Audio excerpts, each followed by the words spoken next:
Kisah mitos babi ngepet tentu sudah sangat kental di telinga publik tanah air.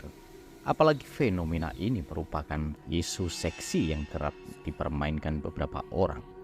Sebut saja peristiwa di Sawangan, Depok, Jawa Barat pada 2021 lalu.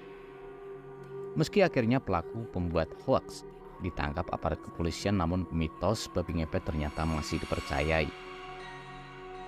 Di tengah perkembangan zaman saat ini, lalu seperti apakah mitos babi ngepet ini hingga kini masih dipercaya banyak pihak di tanah air?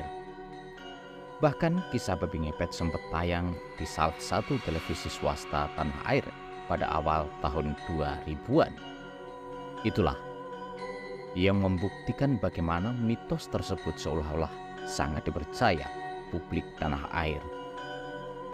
Mengutip dari berbagai sumber, awal kisah babi ngepet ternyata berawal dari masyarakat yang tinggal di pegunungan dan pertanian di Jawa Timur. Konon katanya, babi merupakan hewan yang cenderung dianggap sebagai makhluk seperti tuyul yang bisa memperkaya seseorang. Nah, dari situlah ada istilah babi ngepet. Sebab hewan yang satu ini dianggap bisa berkeliaran pada malam hari di daerah pegunungan atau pertanian. Selain itu, babi juga merupakan salah satu hewan yang dinilai bisa menjadi siluman alias babi jadi-jadian. Dalam cara kerja pesugihan babi ngepet, orang yang menggunakan dianggap minimal berjumlah 2 orang.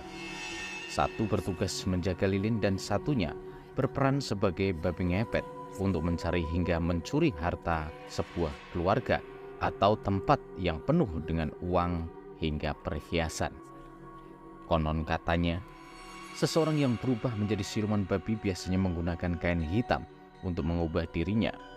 Kain itu disebut telah berisi mantra pesugihan untuk merubah wujud menjadi seekor babi. Kemudian, setelah menemukan target, babi ngepet tersebut akan mengelilingi rumah korban. Selain itu, ritual menggesekkan badan ke tembok rumah juga dianggap merupakan hal yang harus dilakukan untuk mengambil uang hingga harta dari tempat itu. Perlu diketahui, praktek pesugihan babi ngepet minimal berjumlah 2 orang.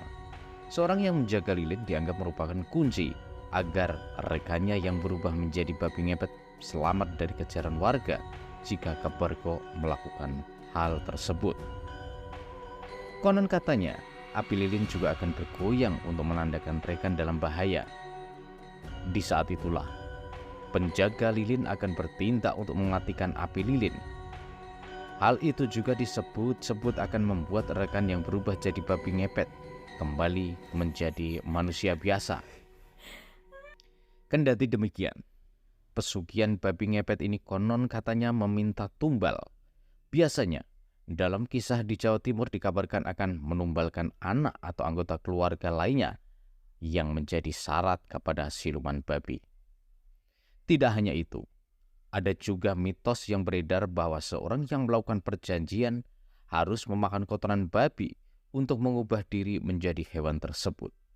Disebutkan juga, kepercayaan ini dulunya terjadi di daerah Malang, tepatnya di Gunung Kawi.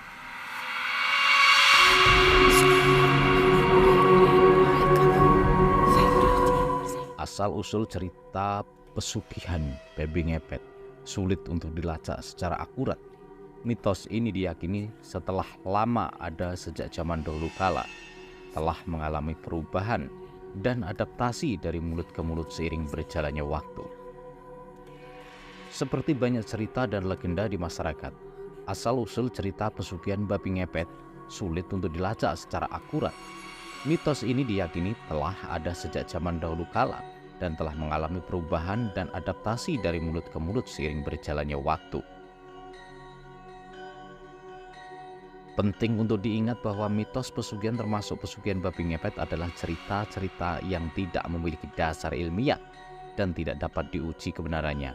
Namun penting juga untuk menghormati kepercayaan dan budaya masyarakat di mana mitos itu berkembang. Sebagai cerita mistis, pesugihan babi ngepet lebih cocok untuk menjadi bahan cerita rakyat atau kisah horor.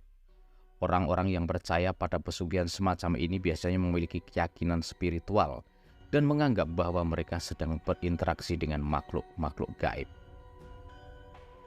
Mitos semacam ini sering digunakan untuk memberikan pesan moral atau sebagai peringatan bagi orang-orang yang ingin mencari kekayaan secara tidak wajar.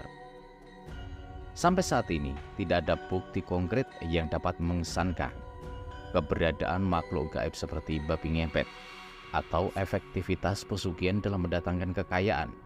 Setiap klaim tentang berhasilnya pesugihan semacam ini perlu ditinjau secara kritis dan mungkin lebih berkaitan dengan kebetulan atau faktor lain yang terlibat.